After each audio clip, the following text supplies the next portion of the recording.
Maayong bunta guys, kaya manguha sa tarog bayabas guys, medyo nayan mga hinog ba niya. Kaning bayabas sa una dako kay ni gamit kami estudyante pa mi sa una.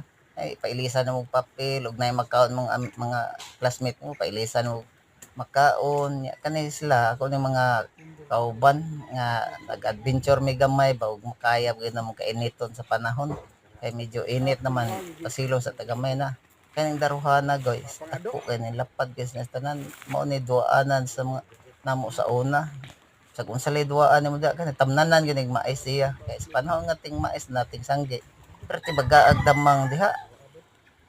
Amo ron pangitawag udto kay di lisod sa kay kanang manok kay wa pa na mauso kay sa una. Pangitaon ra nag-udto. Yang kani siya gayon na. Oh, tanawa. Kani siya naghikay na ni siya kung si maayong buhaton kay medyo gutom na ba. Hilab ng tiyan. Nga pasilong sa migamay kay init na. Ang pagyandaruhan guys.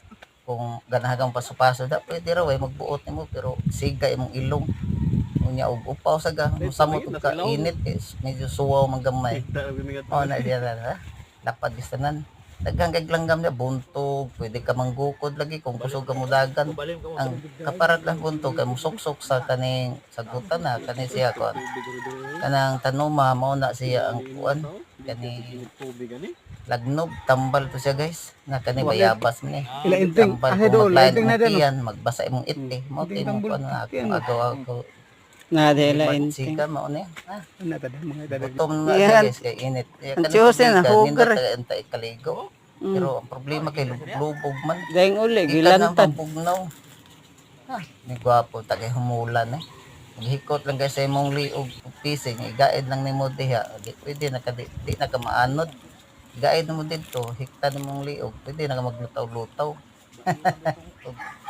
daghang salamat guys may buntag